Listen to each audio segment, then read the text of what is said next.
உங்க எல்லாருக்கும் praise the Lord. ஆண்டவராகிய இயேசு கிறிஸ்துவின் நாமத்துல உங்களை ஒவ்வொருவரையும் நான் வாழ்த்துகிறேன். உங்களுக்கு கிருபையும் சமாதானமும் உண்டாவதாக.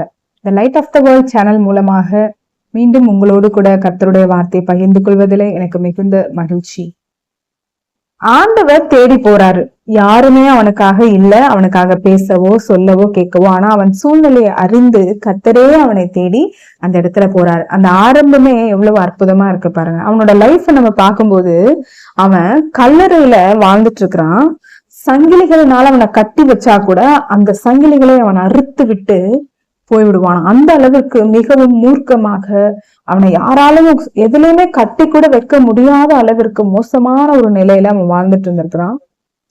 அவன் உடை உடுத்தாம இருந்துட்டு இருந்திருக்கான். இரவும் பகலும் அவன் மலைகள்ல கல்லறைகள்ல கூக்குரலிட்டு கத்தி கொண்டிருப்பானா. கல்லுகளை எடுத்து தன்னை தானே கீறி காயப்படுத்தி கொண்டு வாழ்ந்து கொண்டிருப்பானா. அவனுடைய வாழ்க்கைய பாருங்களேன், எவ்வளவு ஒரு நரக வேதனை என்று சொல்லி. அவனுடைய வீட்டார் அவனை ஒதுக்கி வச்சுட்டாங்க. அவனை கேர் பண்ண இப்ப யாருமே இல்லை. ஏன்னா யாராலையும் பண்ண முடியல. அவனோட நிலைமை அவன் கையிலேயே இல்லை. அவன் நிலை தடுமாறி விட்டான். அவனுடைய கண்ட்ரோலுக்கு மீறி அவனோட வாழ்க்கை இப்போ போயிட்டு இருக்கு. இவனை இந்த ஊரார் என்ன நினைச்சிருப்பாங்கன்னா, அவன் வாழ்க்கை முடிஞ்சிரும், அவ்வளவுதான். கல்லறையிலே போய் அவன் வாழ்றான். அசுத்த ஆவிகள் அவனை பிடிச்சிட்டு இருக்கு. அவனுக்கு நோ ஃபியூச்சர் அப்படின்னு தான் அந்த ஊரா தீர்மானிச்சுட்டு இருப்பாங்க. அவங்க வீட்டார் தீர்மானிச்சுட்டு இருப்பாங்க, நினைச்சிட்டு இருப்பாங்க. ஆனா அப்படிப்பட்ட ஒரு மனிதனோட வாழ்க்கையில இரட்சகர் தேடி செல்லுகிறார். ஹல்லேலூயா. நம்ம ஆண்டவர் இயேசு எவ்வளவு நல்லவர் என்று பார்க்கும் பொழுது நமக்கு எவ்வளவு ஒரு ஆச்சரியமாக இருக்கிறது. இயேசுவை அவன் தூரத்துல, இந்த மனிதன் இருந்த இடத்திற்கு இயேசு போகிறார். தூரத்துல இயேசுவை கண்ட உடனே அவன் என்ன பண்றான், ஓடி வந்து பணிந்து கொள்றானாம். எப்படி? ஏன்னா அவனுக்குள்ள இருக்கிறது அசுத்த ஆவிகள். அந்த பிசாசுக்கு இயேசுவை தெரிகிறது. இயேசுவே என்ன சொல்லுதுங்க, அவனுக்குள்ள இருக்கிற பிசாசுங்க, இயேசுவே உன்னதமான தேவனுடைய குமாரனே, உங்களுக்கும் எங்களுக்கும் என்ன இருக்கு? எங்களை எதுக்கு கஷ்டப்படுத்துறதுக்கு இங்க எதுக்கு வந்தீங்க? நாங்க இந்த மனுஷனுக்குள்ள வாழ்ந்துகிட்டு இருக்கிறோம். எங்களை எதுவும் பண்ணிடாதீங்க. நீங்க வந்துட்டீங்கன்னா இந்த மனுஷனை விட்டு எங்களை என்ன பண்ணிடுவீங்க? துரத்திடுவீங்க. நாங்க அப்புறம் எங்க போய் வாழ்றது? நாங்க இவனோட வாழ்க்கைக்குள்ள இருந்து இவனை நாங்க கெடுத்து நாங்க வாழ்ந்துட்டு இருக்கிறோம். உமக்கும் எங்களுக்கும் என்ன இருக்கு? நீங்க இங்க இருந்து போங்க அப்படின்னு சொல்லி அதுங்க கத்துதுங்க.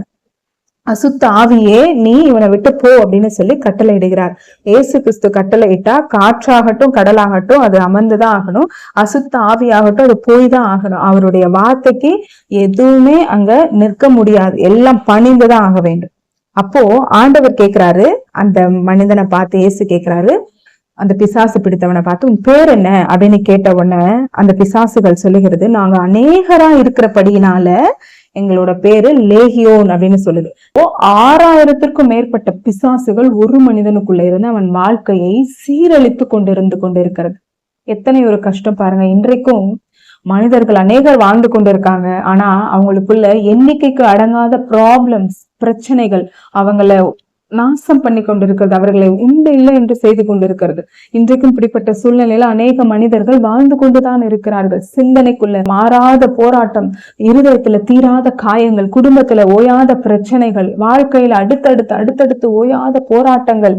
இப்படி ஒரு மனிதனோட வாழ்க்கை இருக்கும்னா அவன் எப்படி நிம்மதியா இருக்க முடியும்? அவன் எப்படி சந்தோஷமா இருக்க முடியும்? அதெல்லாம் அவன் வாழ்க்கையில இருக்கவே இருக்காது. ஆனா அப்படி இருந்தாலும் இயேசு என்று ஒருவர் இருக்கிறார், அப்படிப்பட்ட வாழ்க்கையை மாற்றும்படிக்கு. இன்றைக்கு இது போன்ற நிலைமையில என் வாழ்க்கை கூட கொஞ்சம் இருக்கு, நானும் இந்த மாதிரி நான் கஷ்டப்பட்டுட்டு இருக்கேன் அப்படின்னு நீங்க சொல்லுவீங்கன்னு சொன்னா உங்களுக்கு நற்செய்தியை நான் சொல்லுகிறேன். இயேசு உங்களை தேடி வருகிறார். உங்களை அவர் ரட்சிக்க, உங்களுடைய சூழ்நிலையை மாற்ற விரும்புகிறார். உங்களை வேதனைப்படுத்துகிற அந்த லேகியோன் என்கிற பெயர் கொண்ட அந்த பொல்லாத பிசாசின் ஆதிக்கங்களை அவர் துரத்த விரும்புகிறார். அவருடைய நாமத்தை உச்சரித்தால் போதும், அது அங்கே நிற்க முடியாது.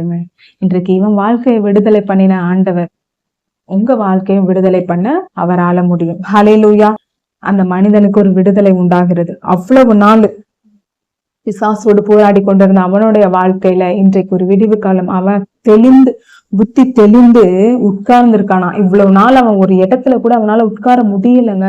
ஒரு பிசாசு இல்ல, 2 பிசாசு இல்ல, கிட்டத்தட்ட எத்தனையோ பிசாசுகள் அவனோட வாழ்க்கையை ஆக்கிரமித்து இருந்திருக்கு.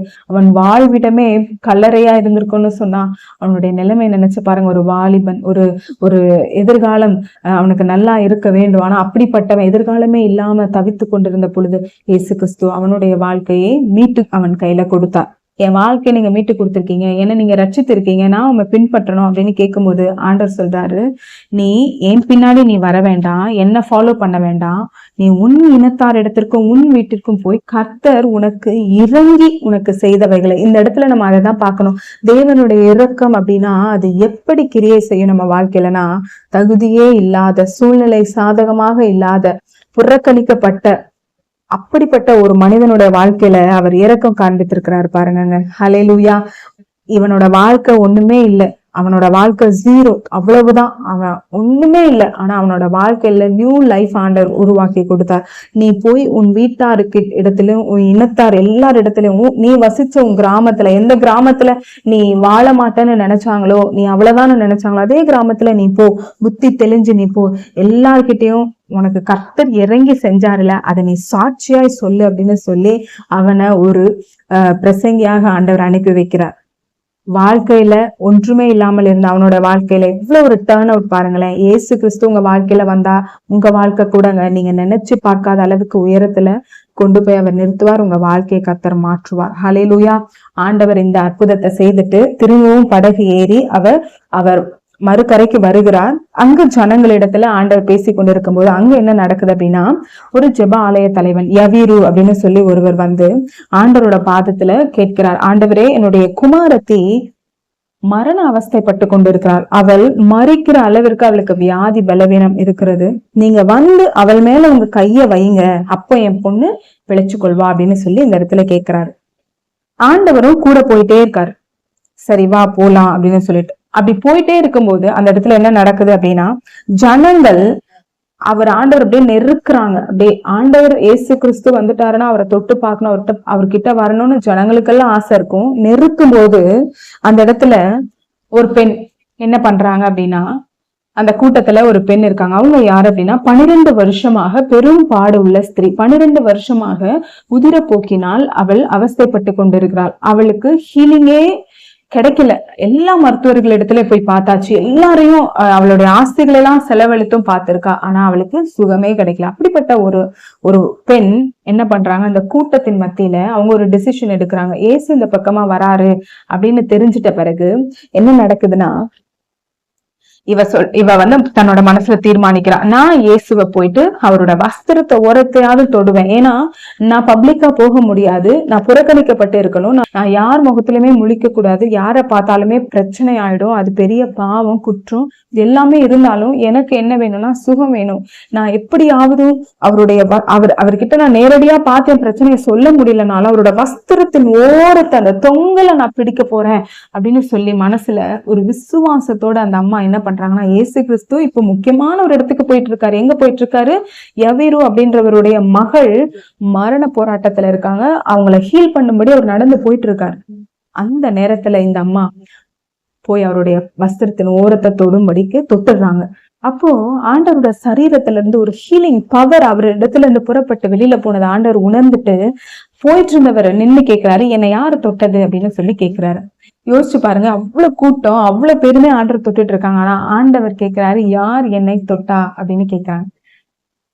ஆண்டவருடைய வஸ்திரத்தின் ஓரத்தை விசுவாசத்தோடு தொட்டா அப்போ ஒரு சுகமளிக்கிற வல்லமை அவரிடத்துல இருந்து அவளுக்கு புறப்பட்டு சென்றது. அவ உடனே தன் ஆரோக்கியமா இருந்தது தன்னோட சரீரத்துல உணர்ந்தா. அவங்களுடைய 12 வருஷ பெரும் பாடு இயேசு கிறிஸ்துவை வஸ்திரத்தின் ஓரத்தை தொட்ட மாத்திரத்துல நீங்கி போயிடுச்சு. அங்க என்ன செயல்பட்டதுன்னா, அவங்களுக்குள்ள இருந்த விசுவாசம். எனக்கு எவ்வளவு எதிர்ப்பு இருந்தாலும் சமுதாயத்துல நான் வெளியில வரக்கூடாது அப்படின்னு இருந்தாலும் நான் போய் இயேசுவை நான் தொடுவேன் அப்படின்னு சொல்லி அவங்க வந்ததுனாலதான் அவங்களுக்கு சுகம் கிடைச்சிச்சு. அநேக நேரத்துல விசுவாசிக்கிற நம்ம ரிஸ்க் எடுக்க வேணுங்க. பரவாயில்ல, நான் இயேசுப்பாவுக்காக நான் இயேசுவை நம்பி நான் இதை செய்யறேன்னு சொல்லி நம்ம ரிஸ்க் எடுக்கும் போது நம்ம வாழ்க்கையில நிச்சயம் ஒரு பெரிய ஆசீர்வாதத்தை நம்ம பெற்றுக்கொள்வோம். அவ எல்லாருக்கும் பயந்து பயந்து பயந்து இருந்திருந்தா அப்படின்னு சொன்னா அவளால சுகம் பெற்று வாழ்ந்திருக்க முடியாது. அந்த வியாதியிலேயே அவ வாழ்ந்துட்டு இருந்திருக்கணும், வியாதியிலேயே அவ வேதனையோடு இருந்திருக்கணும். ஆனா அன்றைய தினமே அவளுடைய வேதனை நீங்கி சுகம் பெற்றாள். இன்னைக்கு உங்க வாழ்க்கையில கூட நீங்க ஆண்டவரிடத்துல நிறைய வருஷம் நான் வேதனையோட வாழ்ந்துட்டு இருக்கேங்க, யார்கிட்டயும் சொல்ல முடியல, என்னென்னவோ செஞ்சு பார்த்துட்டேன், அதுக்கு எனக்கு ஒரு தீர்வு கிடைக்கிற மாதிரி தெரியலன்னு சொல்றீங்களா? அப்படிப்பட்ட பிரச்சனை இருந்தா கூட நீங்க இயேசுவை தேடி வரும்போது உங்க வாழ்க்கையில ஒரு பெரிய மாற்றத்தையும் சுகத்தையும் அற்புதத்தையும் நீங்க பெற்றுக்கொள்ள முடியுங்க.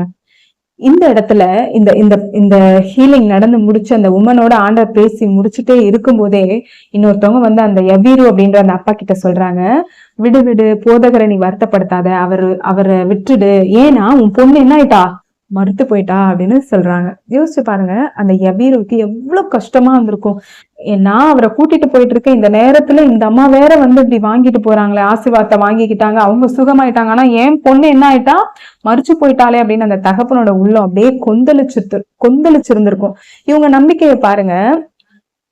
அந்த அப்பாவுக்கு ஒரு நம்பிக்கை இருந்துச்சு. என்ன நம்பிக்கைன்னா, இயேசு வந்து என் பொண்ணு மேல கைய வச்சு தொட்டா என் பொண்ணு சுகமாயிடுவா அப்படின்னு ஒரு நம்பிக்கை இருந்துச்சு.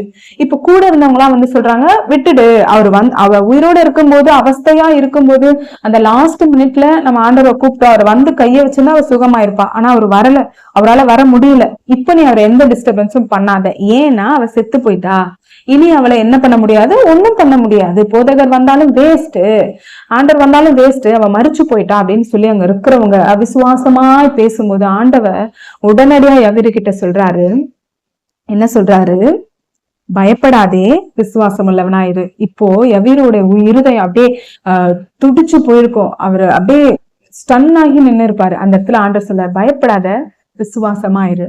எப்போ பிள்ளை மறிச்சு போயிடுச்சு, அதுக்கப்புறமும் ஆண்டவர் அந்த வார்த்தையை சொல்றார். எவ்வளவு ஒரு ஆழமான ஒரு வார்த்தை பாருங்க. இன்னைக்கு கூட உங்க வாழ்க்கையில நிறைய காரியங்களை குறிச்சு முடிஞ்சு போச்சுன்னு நினைச்சு பயந்துட்டு இருக்கீங்களா? விசுவாசத்தை தூக்கி போட்டலாம்னு நினைக்கிறீங்களா? அப்படி நினைக்காதீங்க.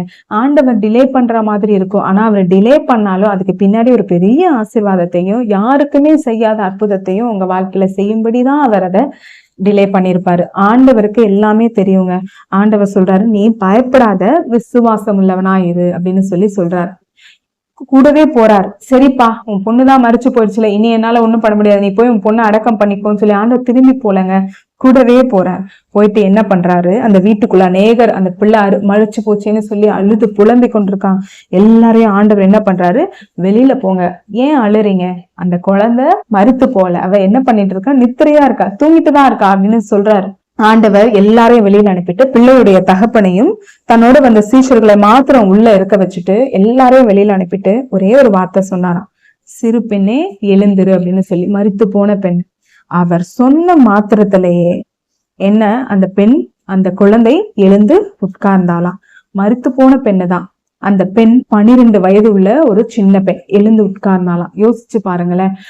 அந்த பிள்ளைய ஆண்டவர் உயிரோட எழுப்பி யவீரு கிட்ட கொடுத்தார். இன்னைக்கு நம்ம நினைக்கலாம், ஆண்டவரே எனக்கு இந்த காரியம் இப்படி லாஸ்ட் மினிட்டா இருக்கு, எனக்கு இதுக்கப்புறம் என்ன நடக்கும்னு தெரியல அப்படின்னு சொல்லி நீங்க ஆண்டவர்கிட்ட ஜெபிச்சு அந்த ஜெபித்துட்டு அப்புறமும் அந்த காரியம் நமக்கு ஃபெயிலியர் ஆயிடுச்சே அப்படின்னு நீங்க கவலைப்படாதீங்க. இயேசுவால எல்லாவற்றையும் செய்ய முடியுங்க. இந்த அதிகாரம் மார்க் 5 அதுதான் சொல்லுது. அவரால முடிஞ்சு போன கிட்டத்தட்ட மரிக்கும் தருவாயில இருக்கிற ஒரு பிசாசு பிடித்த அவனோட வாழ்க்கை, ஹோப்லெஸ்ஸா இருந்த அவனோட வாழ்க்கையும் மாற்ற முடிஞ்சது. அவனுக்கு நம்பிக்கையே இல்லை, எதிர்காலமே இல்லை, அவனுக்கு எதிர்காலத்தை கொடுக்க முடிஞ்சது. 12 வருஷமா பெரும் பாடு, யாரிடத்துல சொல்ல முடியாது, அவளை யாருமே சேர்த்துக்க மாட்டாங்க, வலி வேதனை, ஒவ்வொரு இரவும் பகலும் கண்ணீர் மட்டும்தான் அவளுக்கு வாழ்க்கை. அப்படிப்பட்டவளுக்கு ஆண்டவர் சுகம் கொடுத்தார். இம்மீடியட்டா ஒரு நிமிஷத்துல தன் வாழ்க்கையை மாற்றிக்கொண்டு அவள் போனாள். இயேசு மாத்திரம் நம்ம வாழ்க்கையில இருந்தா போதுங்க, எல்லாவற்றையும் அவர் மாற்றி நமக்காக தருவார். இம்பாசிபிள், மறிச்சு போயிட்டா, ஆனா அவளையும் ஆண்டவர் உயிரோட எழுப்பி அவள் அந்த தகப்பனுடைய கரத்துல கொடுத்து அந்த 3 குடும்பத்திலையும் ஆண்டவர் மிகப்பெரிய அற்புதத்தை செஞ்சாருங்க. அந்த இயேசு இன்றைக்கு உங்க வாழ்க்கையிலையும் உங்க வீட்லயும் வர விரும்புறார், உங்க வாழ்க்கையிலையும் உங்களை சந்திக்க விரும்புகிறார். நீங்க ஆயத்தமா இருக்கீங்களா? உங்க பிரச்சனை இதை தாண்டி இருக்குமாங்க? இந்த 3 காரியத்தை தாண்டி அவங்க பிரச்சனை இருக்க போது நிச்சயம் இல்லைங்க. இதுல ஏதாவது ஒண்ணு உங்க வாழ்க்கையில இருக்கலாம், இதுல கொஞ்சம் இருக்கலாம், எது எப்படி இருந்தாலும் சரி, நீங்க இயேசுவை நம்பும் பொழுது, அவரை நோக்கி கூப்பிடும் பொழுது ஒரு விசுவாசம். என்ன விசுவாசம்? என் இயேசு எனக்காக நிச்சயம் என்னோட ஜெபத்தை கேட்பார், இந்த சூழ்நிலையை மாற்றுவார். நீங்க விசுவாசித்து நீங்க செயல்படும் பொழுது, அவரை நோக்கி கூப்பிடும் பொழுது, அவருடைய வஸ்திரத்தின் ஓரத்தை தொடும் பொழுது, அதாவது அவரோட வார்த்தையை நீங்க நம்பும் பொழுது, அந்த வார்த்தையை பிடித்து கொள்ளும் பொழுது, நிச்சயம் உங்க வாழ்க்கையில மிகப்பெரிய மாற்றம் வரும், அற்புதம் வரும், சுகம் கிடைக்கும், வாழ்க்கை மாறும், எதிர்காலம் உண்டாகும், புது வாழ்க்கை கிடைக்கும், எல்லாமே நடக்குங்க. விசுவாசம் உள்ளவர்களா இருந்துங்க, பயப்படாதீங்க. இயேசு உங்களோடு கூட இருக்கிறார், உங்களை வழி நடத்துவார். இப்பொழுது நம்ம ஜெபிக்கலாமா?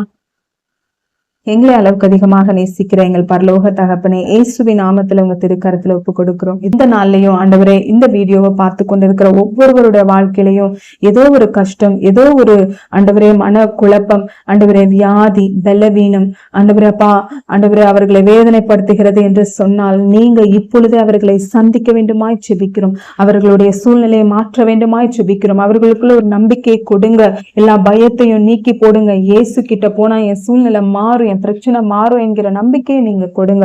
பிள்ளைகளை நீங்க ஆசீர்வதிங்க, பெரிய காரியங்களை செய்யுங்க. உங்களாலையும் ஒவ்வொருடைய வாழ்க்கையில இருக்கிற சூழ்நிலையை மாற்ற முடியும் அப்பா. ஒப்பு கொடுக்கிறோம், இயேசுவின் மூலம் வேண்டி செபிக்கிறோம் எங்கள் ஜீவனுள்ள நல்ல பிதாவே, ஆமென். கர்த்தர் உங்களை ஆசீர்வதிப்பாராக.